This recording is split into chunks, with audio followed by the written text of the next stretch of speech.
to the colloquy where we discussed relationships, life, culture, and everything in between. So today we have our very, very good friends, the Rioses. Oh, Ruth and Ruben, we love them to death. They are truly our brother and our sister. They have been married for 30 years. You guys are going to get some. Did y'all hear that? 30? They're going to get some prime marriage discussion today. They have 3 handsome sons. They are grown and doing their own thing right now. Family. And they are also real estate. This house we're in right now. There are agents. They helped us to buy this home. They're the agents and to sell of our agents. other home. But we'll get into all that in a minute. But with no further ado, we're going to bring the Rioses to the stage. Yay! Welcome! Hey, guys. How's everybody doing? And they're coordinated. They're coordinated, yes. Coordinated. And my theme earrings, too. Oh, my God. She's not messing around. That's the little burrito piñata. Burrito piñata. I need piñata earrings. I don't have any. I'm going to get that shirt, too, Ruben. I'm gonna get I know. Look at that. Oh, wait. And show your cups. Show your cups. Yeah. We're drinking coffee, Here too. we go. Oh. Nice. Well, we have matching cups. Yeah, we do. Look. Check us out. Hey, Back there. Yes. It's all branding. It's all cool. Yeah, I like that. Nice. Thank you guys so much for coming to hang out with us for a little while. Oh, we're excited. So I know everybody wants to know this. 30 years. How did this start? How did you guys meet? Yes. How did you meet? Oh, it's an interesting story. Your version. My version. Isn't that how it goes? It's always 3 versions of it, right? Well, I met him in school, middle school. I was in 6th grade. Yes, I was in 6th grade, but I was not interested in him. Besides, my dad didn't want me to have a boyfriend, so I was very young. So no, he will come to me and try to talk to me, but I was so serious, at the same time nervous because if my dad will find out, I'm in trouble. I was only 11 years old. I mean, but he wanted to be my boyfriend at 11 years old. Of course. Yes. Very young age. Well, and the thing was, I mean, I knew I was probably not going to be successful, right? We were just kids. But the point was, I wanted to talk to her. She just wouldn't talk to me. She didn't want anything with me. She would go away, run away, hide and stuff like that. And I was like, I want to talk. I just want to have a friend, Yeah, we were in band. So I used to play got you. We used to play that saxophone. So on the period where we had the lesson for band, I will go in and grab my flute from my locker. So he had the locker. I think it was a few lockers away from mine. Yeah. So here's the interesting thing. When I found out that, because I didn't know she was in band as well, and so when I saw her in the band hall, and I saw where her locker is, the person right under her was a good friend of mine. So I went to him and said, "Hey, dude, you gotta let me have that locker. Do it tomorrow." And he's like, "Oh man, because the band director is gonna get mad." I was like, No. We won't even tell him. We'll just swap real quick, and everything's cool. And he was like, "Oh, okay, yeah, let's do that quick." So we did switch. So I was able to stay under her locker, and I was like, "Cool." That way, when I see her and I go to the locker, I'll be able to talk to her, right? I'll be able to see her. I'll be able to just, say, hey, what's up? Just very cool, see, trying to slip in and stuff like that. Well, she would see me come. I will always get out of my English class because I had the English class in the band. I will always rush to the band hall and get my flute together because I don't want to see him. And I just want to and sit down on my chair. But I don't know how you do it. You fly too, or you will get there on time. So, and that's why, because I would be like, okay, so it's already time for band and this and that, and I missed her. I was like, well, did she come in today or not? And I caught on. She's avoiding me, right? Now wait, now Ruben, you guys are 11. Now, this, yeah. Don't you think you're a little managed? Well, we say in the South we call it managed. That's a little aggressive for an 11-year-old. That's a lot of calculating for an 11-year-old boy. Yeah. And since then I was like, when I first saw her, when I laid eyes on her, I was like, she's the one. I like her. I like her. I want to meet this woman, this girl. I want to meet this girl. And so that carried on through the whole year. And then coming into high school now, when we met over there again, we had PE period together again. Okay. I saw him and I said, "Oh my God, here we go again. This one again." Couldn't believe it. So I was like, "Hey, I think this is destiny, right? It's but God's by that purpose." time, by that time, I already had a boyfriend. Yeah. So, Oh no! See, but you wasn't ready for him, but you was ready for other boyfriend. Thank you. And you guys got married right after high school. So 30 years in the game now, 3 handsome, successful sons. What is some marriage advice you can give to a young couple, let's say just getting married or just thinking about getting married? My advice to my children now with their girlfriends is, talk it over, man. You're gonna have hiccups here and there, and it's not the end of the world. But if you talk it over, you guys can resolve issues and just give it time. Give it a rest. Same thing for when you're getting married. Once you get married, it's communication. Communication doesn't mean it's always going to be pretty. Communication will have a dialogue, and that dialogue will say, "But I didn't like this from you." Well, you have to take it anyway, because nobody else will tell you your mistakes the way your wife, your girlfriend is seeing it. I think marriage it's work. It is a lot of work to get married, to stay in marriage. And it's only, imagine if it's only you two at the beginning. Imagine when you bring kids.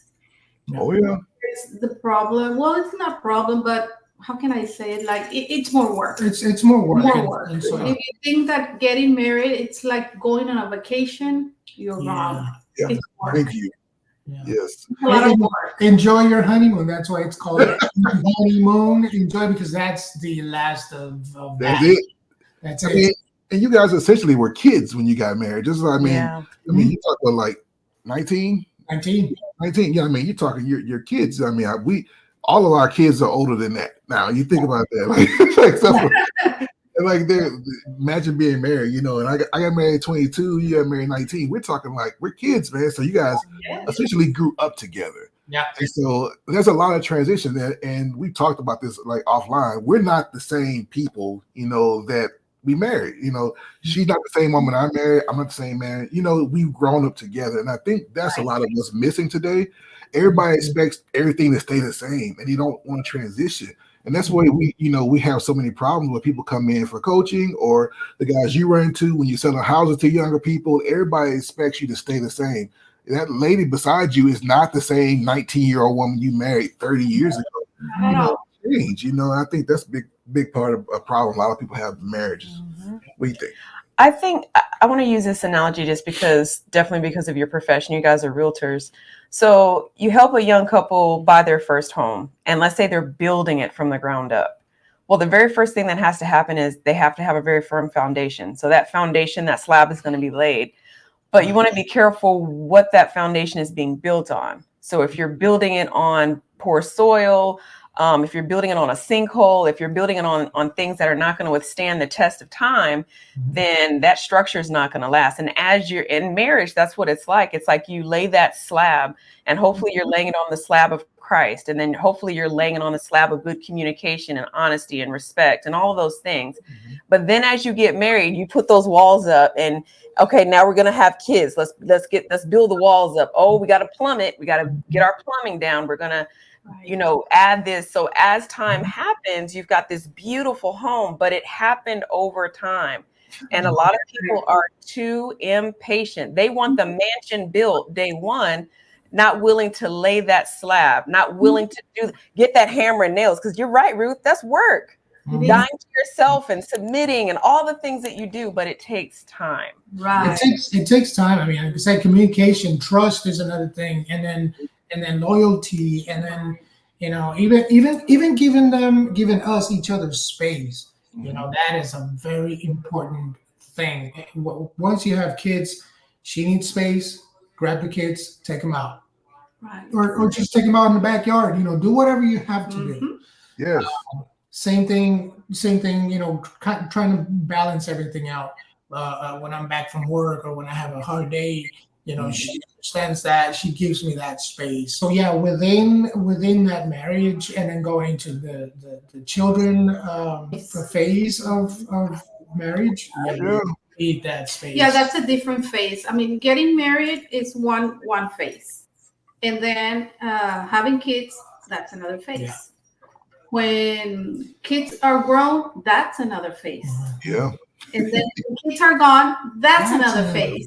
Yeah, it's an ever evolving process. It's always changing. Yeah, it's forever changing, and that's a good segue, Ruth. So, what did motherhood teach you about marriage? Because that's, like you said, it changed the dynamic. It goes from us to them, and now you got these little terrorists in your house that eat all your food up and take all your money and sleep in your bed, and they want more of your wife than you get of her. And how did that transition change when Ruben Jr. came along? And he was, when you had him like about 2 years in or a year and a half in? About a year and a half. Yes, Yeah. I turned 21, and the following day he was born. Yeah, one day after. Yeah, one day after. Yeah, it teach me a lot of responsibility. I mean, I didn't know how to be a mom. Never had a child, and for me, especially, and it was a boy. I mean, I grew up with all girls. Got you. Mm-hmm. It was totally different, but he teach me a lot of responsibility and responsibility is one of the things I think that patience. Patience, A lot of yeah. patience. I mean, Because at you're not age used to it. no, because at age 21, I mean, you're not mature enough Yeah. No. take care of a child, a baby. So we have patience too, commitment, courage. That's another one. Sometimes your child teaches you something very different. Yeah. And then you start thinking, I've done it. I'm like, man, am I a good father? Am I teaching this kid the way it's supposed to be? Am I showing him good family values and godly principles and all that? And it gets me doubting, am I doing a good job? He won't be able to tell me because he's just a child, and then you feel down, or even in at work, and then trying to provide for the family and stuff like that. So bouncing back on that, you keep going, you keep striving, you keep finding ways, you keep opening doors, you keep trying to move your kids and your family forward, and that's what I mean by resilience in that aspect. But yeah, even us as men, we have to show our kids love. We have to hug them. We have to kiss them. I told my kids, I don't care if you're full of hair in your face and you're next to your wife. I'm still gonna kiss you. I'm still gonna hug you. I'm still gonna, why? Because they need it. Yes. So my question for both of you, really, I'll start with you, Ruth. How did you learn to be a wife, and how did you learn to be a mother? What were those? It took me time. Yeah, it was not easy. At the beginning, we had our fights. I think like every other couple. And I will get mad and I wouldn't talk to him, and he wouldn't look at me and he will go away. But one thing that I've learned is never go to bed angry with your couple. So if it had to be me to talk to him and apologize or say I'm sorry, I had to do it. I never felt comfortable going to bed and knew that we were mad all day. We didn't talk all day. For me, it was a process because I have a strong character, and I know. And during time, I say, what, I can't be doing this. It's not healthy for our marriage and for my kids. Mm-hmm. I love that. Good stuff. Yeah, I think we talk about it all the time, and we will say it over and over again throughout this interview, is that it's a process to becoming a solid married couple. It's not for the faint of heart. It is not for, if you don't want to do the work, then you should not get married, because it takes time. And when you get married at 19 and 22, like you and I did, Ruben, becoming a man is a journey. It's not something that you can't read a book, or you can't, just because you have a good father doesn't mean you're going to be a great husband or a great man. It's a process. It's something that, it's called the hero's journey. You got to take the hero's journey to become the man that you are. But you said something that was just spot on when you talked about raising your kids, especially your sons, how you don't have to know everything to be a good father. You just gotta want to. You gotta want to be there. You gotta want to be present. You gotta want to be a better man. You gotta work towards that. And I think that's where a lot of these young men get disillusioned, because they don't know what to do, because maybe dad wasn't there, or maybe they got the wrong influences around them. But it's really easy if you just start out with, hey, I love this little guy here, this little girl, and I'm going to do everything I can to make sure they have what they need, but I'm also going to be present. I think being present costs you nothing. It doesn't take a lot of experience. It doesn't take a lot of know-how. Just be there, spend time with them, and spend time when they're little, play with them, and all of this. Just need to remember dad being there. Yeah. That makes a lot of difference in a young man's life. And now that we both have grown men as children, I see the fruit of that now in my sons, the fact that I spent time with them. And I see it in your sons, that I could tell that you spend a lot of time with your son growing up. I can tell that. And so that's part of being a good father. Yeah. What'd you say about motherhood when it comes to sons and daughters? Oh, yeah. Yeah. Being present, being a nurturer. And I think a big part of motherhood, especially in the married relationship, is allowing the father to be the father, and knowing when to pull back, knowing when to be silent, knowing when to allow him to, really just letting you take the lead. There are times, especially if you have sons, at an early age, it's best to turn those sons over to the father, to let the father start that manhood training. That we're not important, not that we're not nurturers, and not that we're not mom, but there's a time when he falls, he skins his knee. At some point, I don't need to run to him every time. At some point, dad needs to say, "Are you all right, son? Okay, stand up, dust yourself off. You're gonna be okay." Instead of, "Oh, my baby, give me." Yeah. Yes, you're absolutely right with that. I mean, I learned that at around the age of 8, I started noticing that he needed more of his dad than me. Yeah. I nurtured them a lot. I give them a lot of love, make them the meals. I'm hungry, but I noticed that they will only come to me when they were hungry, because they didn't need me anymore. I mean, not that much like they needed his dad, especially because they were all boys. Yeah. And now even more, now that they're grown. They're grown. I mean, I love them a lot, but I let Ruben handle the situations. Yes. Ruth, how did you manage that? Because I want women to hear you right now, because you're a mother of sons. I have a daughter, so oh Lord, that's a whole nother thing. I made mistakes with the first one because I didn't know how to approach it. So I learned with him. I learned a lot with him. And one of the things that God talked to me in my heart and said, you know what, you need to open your hands and let me handle him first to God and then to Ruben. So it was really, really hard for me with my first one. Once I learned, I knew how to listen to the voice of God with the second one when he was ready. And I had to let go. It hurt me. Yes, it did hurt me a lot. But I knew that I had to do it. Yeah, and even in that time, I remember when that happened with our first child. Ruth came and approached me with that. She was like, "You know what, babe?" She said, "I feel like this is the time where I need to let him go. You know, I feel in my heart that God is telling me to do that." And I was a little confused. I was like, "Well, wait a minute. Like, what are you talking about?" And then as we were discussing it, I understood. So motherly love is always trying to keep them, keep them close and stuff like that. But there's a time when they need to mature enough to where, okay, you know what? I need to let them go. What does that mean? Let them go, not only me handling more of the responsibility towards them, but also spiritually and in their own life. Like, don't baby them anymore. Don't nurture them, that much anymore, because now they're growing. And I understand that they're gonna make mistakes. Yes.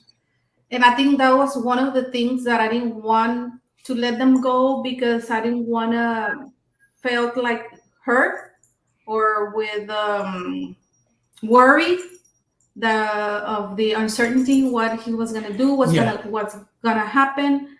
So I think was one of the things was that. So, but I had to let it go, and I learned that they were gonna make mistakes. Mhm. Yeah. And I think that's perfect right there, because that's where a lot of couples make the mistake right there, Ruth, is that the mom begins to fight the father for supremacy of the children, especially the boys. And then there's a tussle between them, power struggle, and then you end up raising weak men. That is essentially what is wrong with the world right now. There's too many weak men in the world that were raised with a mother's going to protect. She's going to mother hen. That's what she's supposed to do. That's why you need two. That's why you need the father to come and take the child and say, okay, mom, you got to get off the teat. It's time to man train him, because the world doesn't care about your baby.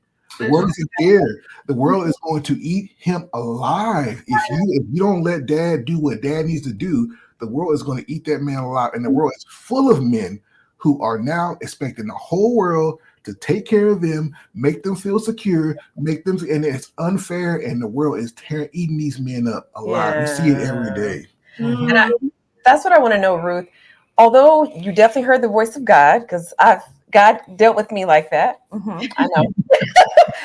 Several times. So I definitely understand that. But how did you open your hands, release your children, let them go, let Ruben really lead, take the sons and really do the man training? How did you do that without turning on Ruben and becoming resentful of him? We see that a lot when we're coaching, where the wife is like, especially if the sons are preferring to be around dad, which they should. The wife becomes very resentful. She becomes very bitter, very angry, and almost feeling like she's useless. And she goes through all of these different tactics to try to get guilt the child back. How did you resist the urge to turn on Ruben and to let him do what he needed to do? How did you do that? Yeah, I think one of the things is that I notice myself, I catch myself not trying to help them with their needs, mainly needs, and I couldn't help them. And they will come and ask me, and I couldn't answer them. I couldn't help them.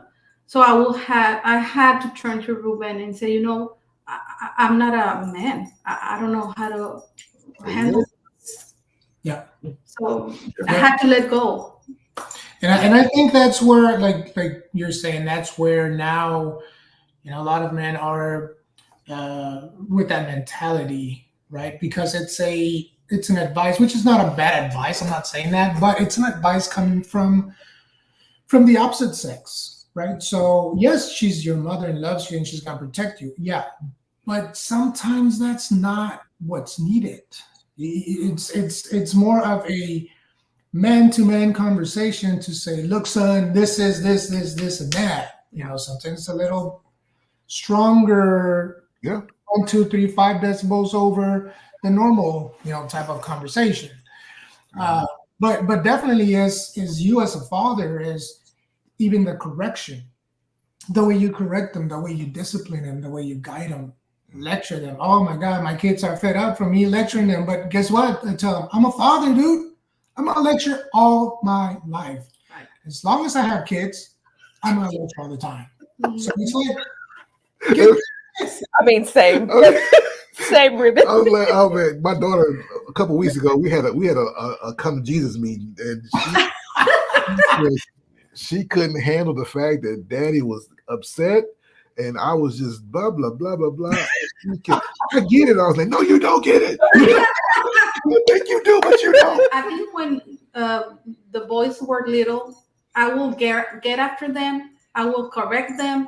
I will get the belt and try to scare them with the belt, and it worked for a while.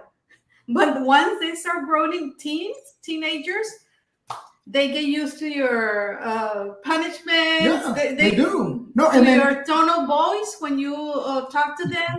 So they need something stronger. And they grow out of it too. Yeah. Yeah, because I remember my children, we had to use the belt sometimes, you know. And at that point, at that stage, my oldest said to me once, "You know that spanking doesn't hurt me anymore, right?" And I'm like, "Right."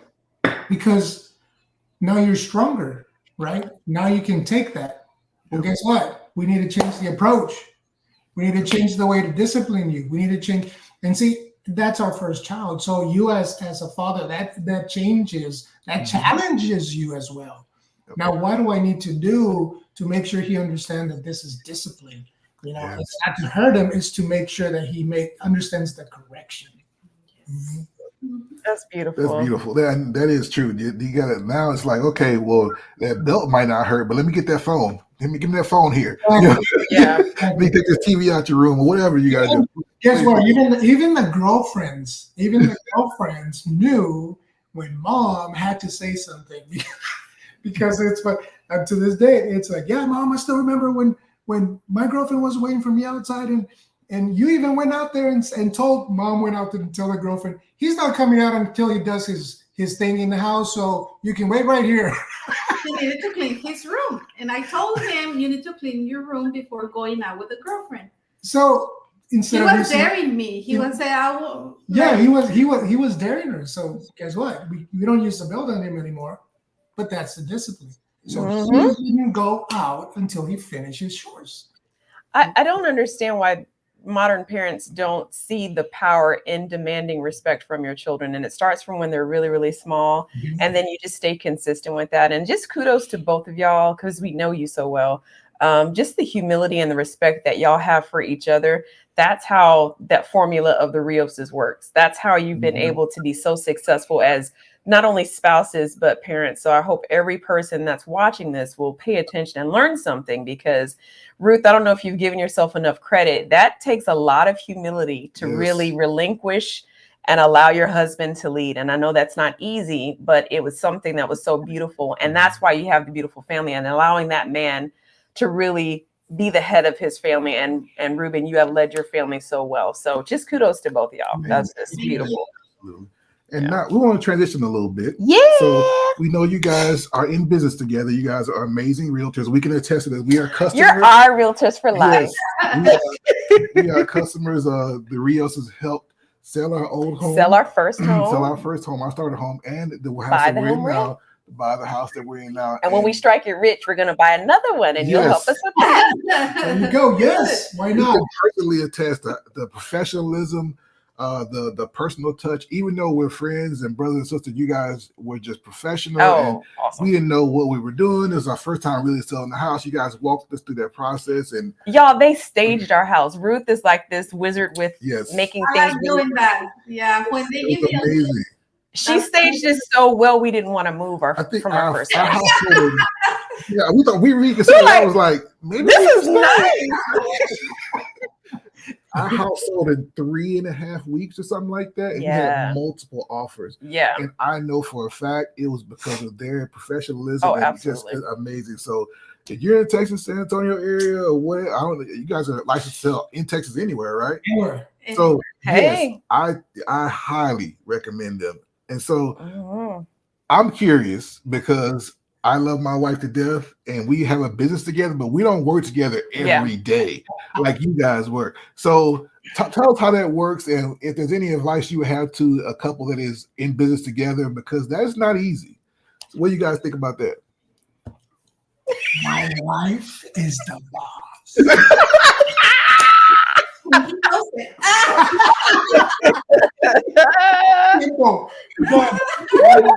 Okay, and with that, that's enough said. No, we do take roles. We both give ourselves.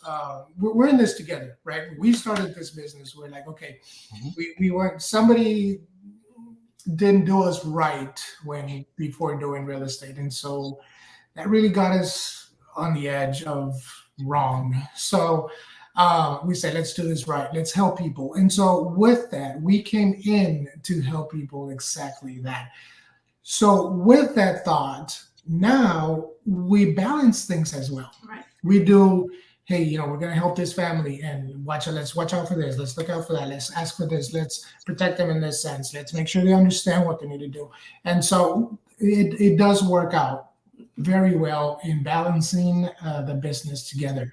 Now, sometimes, yeah, we even let's say with the Simmons, hey, well, did you do this? Well, no, I didn't do it. Well, why'd you do this? I mean, you're supposed to be doing this. And we get into it, right? Why? Because, again, we're trying to protect the Simmons when they were trying to sell or buy the home, in that example.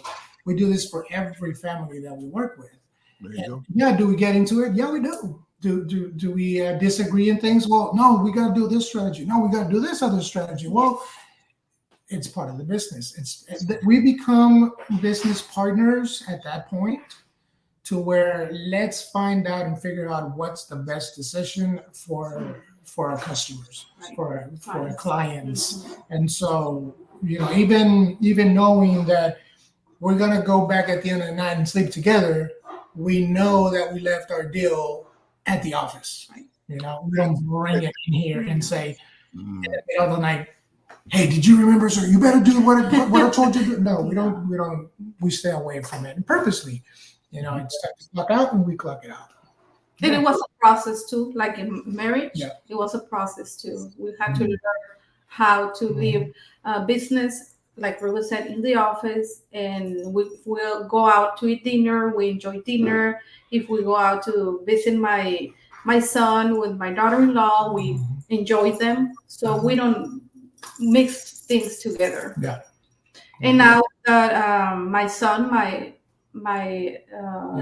youngest son, he's also a realtor. He's been helping us a lot with that. A lot. So now that even better, because now we can share even more, the tasks between all three of us. And so now we're helping. We focus on one customer, and so it's like you having three realtors working for you, one person, one family.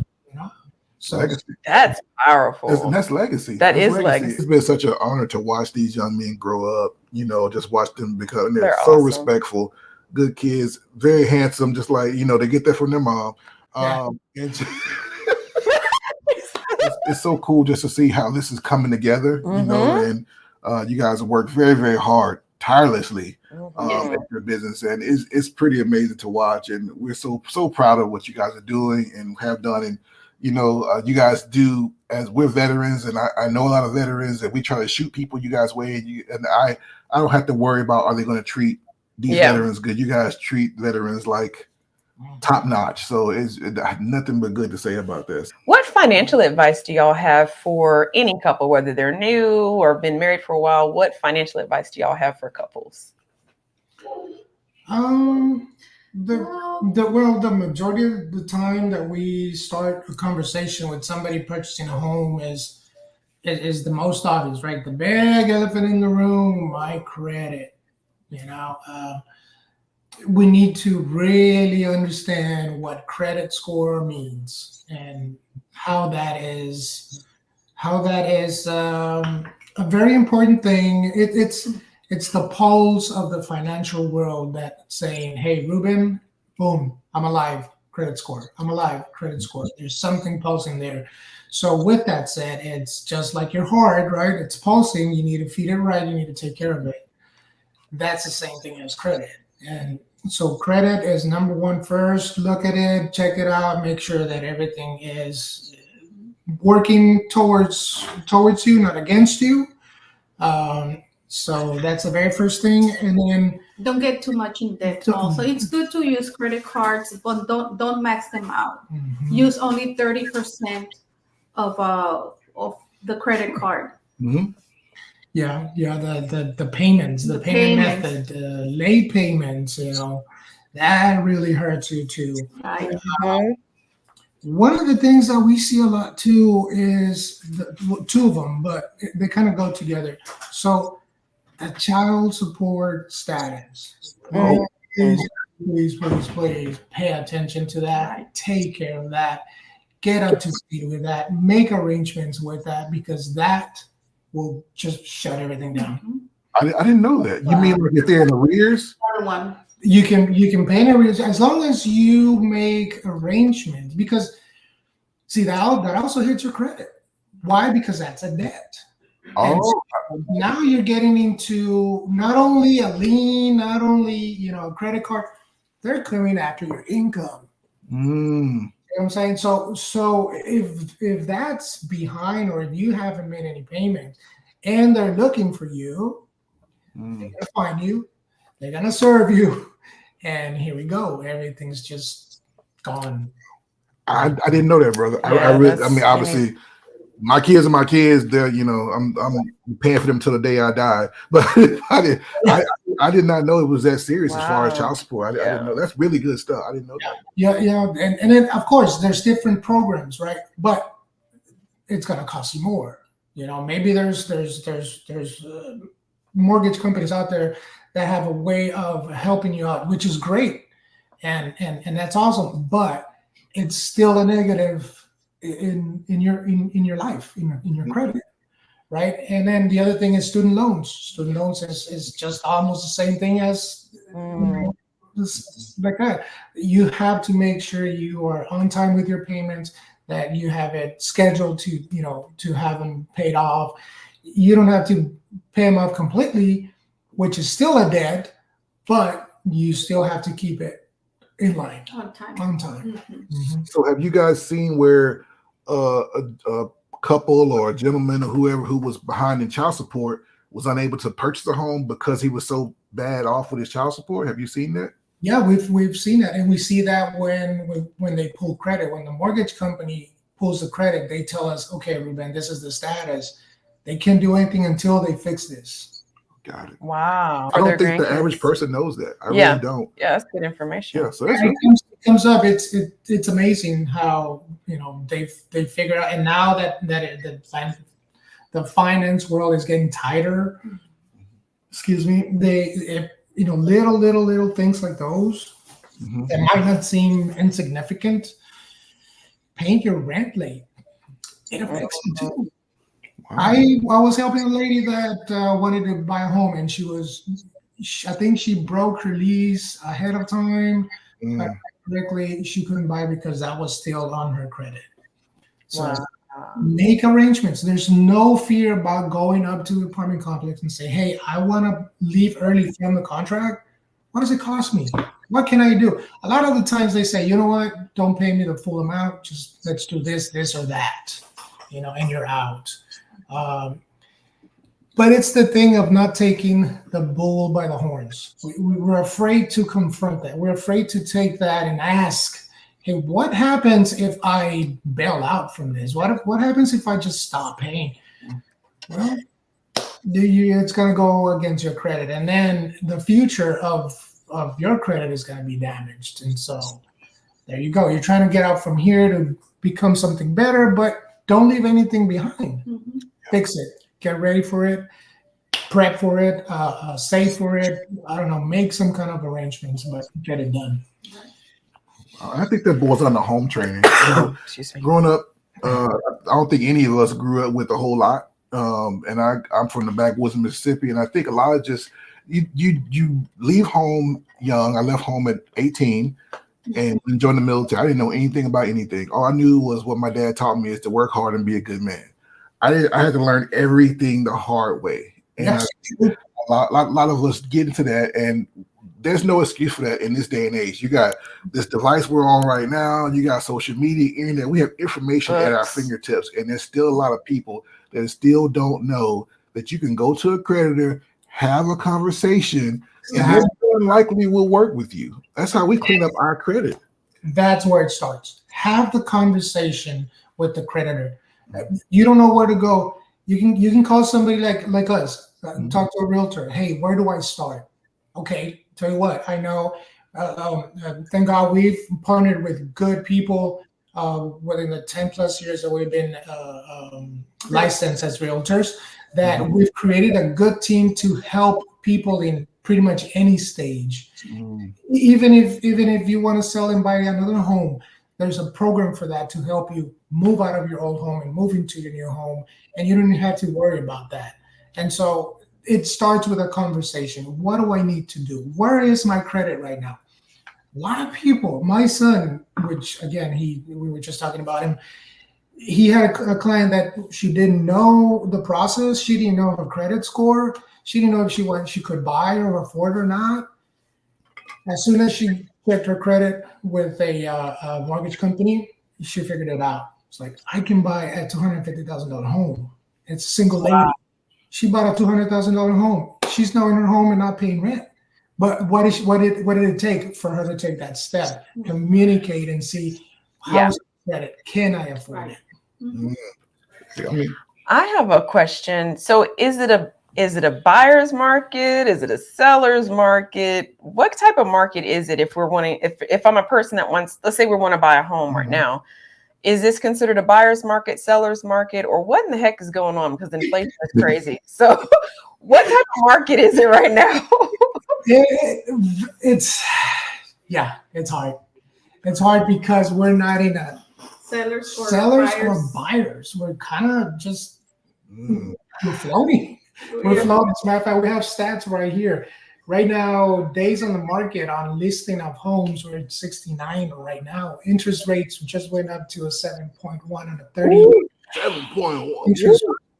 The average sell price is right now 359, 360, 360,000. So inventory, there is enough inventory, 4 months of inventory, which is not bad. It's okay. But I think that's also a strategy of builders just trying to stay afloat, to have enough to provide for communities, for buyers, but not too much where they're even taking a loss, So the instability of the finances in America right now, it's tough. So hopefully that'll straighten out, or something happens to get that fixed, and then we can turn back into everything normalizing again. Do you see that actually happening? That's what I wanted to know. That's my question. Is that a reality? Is it, or is this a new normal? Yeah, the prices went up, and they're not going to come down. They're not going to come down. Prices went up, taxes went up, property values went up. A lot of people say, well, I'm in my house right now and it doesn't affect me. Well, it does, because my property taxes just, skyrocketed like 25, 30%. And I'm like, why? Oh, yeah. Well, because the neighbor right across the street, or the neighbor in the corner, or the neighbor over, they just bought homes, and they're just, the market just went up, which is a good thing. You're building equity, yes, but I'm also paying taxes. Yes. That's a good point. Yeah, we have a lot of equity in this house. I mean, I think when you guys closed a deal for us, we were at a certain number. This house is worth well over $100,000 more than what it was when we bought it. But I ain't selling this house, because what am I going to go buy? I'm going to get a 7% interest rate when I'm at like a 3 now. What am I going to, that's crazy. And sometimes the recommendation is exactly that, what you just mentioned. You want to sell and buy a different house because you want, because you want to upgrade, because you want something newer, because you want to downgrade if you're empty nesters now. Well, think about it. Selling to buy another house is not always a better option. Mm-hmm. It might be easier for you to just remodel your home and stay there, and you be happy with it, with having upgrades, because that's one of the major things that I've seen sometimes. Homes that we bought back in the 90s and in the 80s or 2000s, they're like, well, this is an older home, I want something newer. Think about it. Look at what's best for you. Mm-hmm. Selling might not be the option. It might be just repairing, upgrading, and equity is there in your home, so you're not losing anything. You're just living in a brand new home, per se, in the same location. Yes. Well, we have just enjoyed our time with you guys. What we're going to do, we want to give you guys a few moments to kind of give all your social media, how these people can contact you.